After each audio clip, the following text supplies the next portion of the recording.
किसान भाइयों, जब आपके लहलहाते खेत में अचानक खूंखार इल्लियों का भारी अटैक हो जाता है तो आप क्या करते हैं? अमेरिकन सुंडी, गुलाबी सुंडी, फॉल आर्मीवर्म, धान और गन्ने का तना छेदक, बैंगन टमाटर का फल छेदक और रातों रात फसल को जड़ से काटने वाली कटवर्म। जब यह सारी इल्लियां आपकी मेहनत से उगाई फसल को अंदर ही अंदर खोखला करने लगती हैं तो आप घबराकर बाजार भागते हैं। दुकानदार आपको महंगी से महंगी दवाइयां दे देता है, आप खेत में स्प्रे भी करते हैं, लेकिन फिर भी यह इल्लियां नहीं मरती। आखिर क्यों? इन सभी डीठ और खतरनाक इल्लियों को जड़ से खत्म करने का पक्का इलाज क्या है? कौन सी ऐसी अचूक और आधुनिक तकनीक है? कौन सा ऐसा ब्रह्मास्त्र है जो इन सभी चबाने वाले कीटों के पूरे खानदान का एक ही बार में सफाया कर सकता है? नमस्कार किसान भाइयों, आज के इस वीडियो में हम किसी कंपनी की दवाई का प्रचार नहीं करेंगे, बल्कि आज हम इन इल्लियों का ऐसा वैज्ञानिक पोस्टमार्टम करेंगे कि भविष्य में कोई भी सुंडी आपके खेत की तरफ देखने की हिम्मत नहीं करेगी। आज आपको इन सभी खूंखार इल्लियों को कंट्रोल करने की A to Z जानकारी मिलने वाली है। यह वीडियो आपकी खेती का नजरिया और आपका मुनाफा दोनों बदलने वाला है, इसलिए एक सेकंड के लिए भी ध्यान भटकाए बिना इसे अंत तक जरूर सुनिएगा। सबसे पहले यह समझना बहुत जरूरी है कि आप महंगी दवाइयां डालने के बाद भी इन इल्लियों को क्यों नहीं मार पाते। हमारी सबसे बड़ी गलती यह है कि हम इल्ली को तब मारने जाते हैं जब वह बहुत बड़ी हो चुकी होती है। जब कोई भी सुंडी अपने तीसरे या चौथे चरण में पहुंच जाती है और आकार में बड़ी हो जाती है तो उसके शरीर के ऊपर एक बहुत मोटी और कठोर परत बन जाती है। उस समय आप उस पर दुनिया का सबसे महंगा जहर भी डाल देंगे तो वह नहीं मरेगी। इल्लियों को मारने का सबसे सही समय वह होता है जब वे अंडों से बाहर निकल रही होती हैं या बिल्कुल छोटी होती हैं। उस समय उनका शरीर बहुत नाजुक होता है और हल्की सी दवाई भी उन्हें तुरंत मार देती है। दूसरी बड़ी गलती यह है कि किसान एक ही तरह की दवाई का बार बार स्प्रे करते हैं। अगर आपने इस बार कोराजन डाला है और अगली बार भी आप वही डालेंगे तो उन इल्लियों के अंदर उस दवाई को सहने की ताकत पैदा हो जाएगी। इसके बाद वह दवाई उन पर पानी की तरह बेअसर हो जाएगी। आइए अब सीधे मुद्दे पर आते हैं और अपने एक एक दुश्मन की पहचान करके उसका पक्का इलाज जानते हैं। जब तक आप यह नहीं समझेंगे कि कौन सी इल्ली कैसे काम करती है, तब तक आप सही दवाई का चुनाव नहीं कर सकते। सबसे पहले बात करते हैं अमेरिकन सुंडी की, जिसे हम चने की इल्ली या कपास की सुंडी भी कहते हैं। यह इल्ली खेती की दुनिया का सबसे बड़ा बहरूपिया है। यह टमाटर, चना, कपास, अरहर जैसी सैकड़ों फसलों को खा सकती है। यह इल्ली शुरुआत में पत्तों को खुरच कर खाती है, लेकिन जैसे ही फसल में फूल और फल आते हैं यह सीधा फलों पर हमला करती है। इसका आधा शरीर फल के अंदर होता है और आधा बाहर। यह इतनी चालाक होती है कि जिस फसल पर बैठती है उसी के रंग में ढल जाती है। इसके बाद आता है आजकल का सबसे बड़ा और खूंखार दुश्मन, फॉल आर्मीवर्म। इसे आर्मीवर्म इसलिए कहा जाता है क्योंकि यह सेना की तरह झुंड में हमला करता है। मक्के की फसल इसका सबसे पसंदीदा भोजन है। यह मक्के की पोंगरी यानी बीच वाले हिस्से में घुसकर बैठ जाता है और अंदर ही अंदर पूरे पौधे को खाकर ऐसा कर देता है जैसे किसी ने मशीन से चारा काट दिया हो। तीसरी सबसे खतरनाक सुंडी है गुलाबी सुंडी या पिंक बोलवर्म। कपास के किसानों के लिए यह किसी बुरे सपने से कम नहीं है।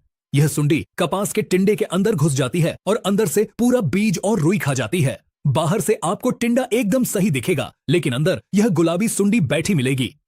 चौथा बड़ा दुश्मन है तना छेदक या स्टेम बोरर। मादा तितली पौधे के पत्तों पर अंडे देती है और अंडों से निकलने के तुरंत बाद यह बारीक इल्ली पौधे के तने के अंदर घुस जाती है।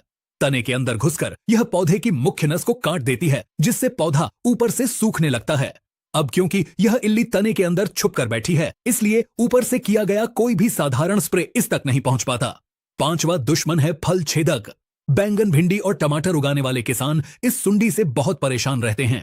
यह सीधे फल के अंदर घुसकर उसे सड़ा देती है। और अंत में आती है कटवा सुंडी, जो दिन के उजाले में मिट्टी के अंदर छुपी रहती है और रात होते ही बाहर निकलकर नाजुक पौधों को बिल्कुल जमीन की सतह से काट देती है।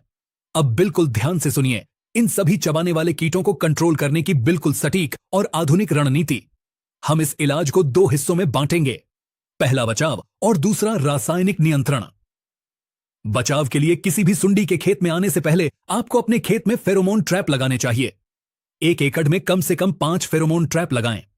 इन ट्रैप्स के अंदर एक खास तरह की गंध होती है जो मादा तितलियों को आकर्षित करती है।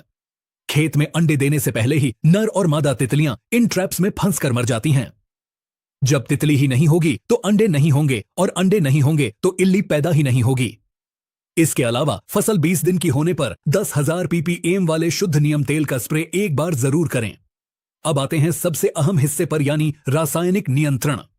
जब इल्लियां खेत में फैल जाएं तो आपको बिल्कुल सटीक रसायन का चुनाव करना है। हम आपको 5 सबसे बेहतरीन और अचूक रसायनों के बारे में बता रहे हैं। पहला रसायन है एमेक्टिन बेंजोएट 5% Sg। यह सेब की तरह दिखने वाला दानेदार कीटनाशक होता है। अगर आपके खेत में फल छेदक अमेरिकन सुंडी या पत्ता लपेट सुंडी का शुरुआती हमला है तो यह दवाई सबसे बढ़िया काम करती है।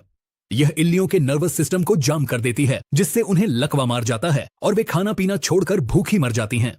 इसकी मात्रा 100 ग्राम प्रति एकड़ के हिसाब से 200 लीटर पानी में मिलाकर स्प्रे करनी होती है।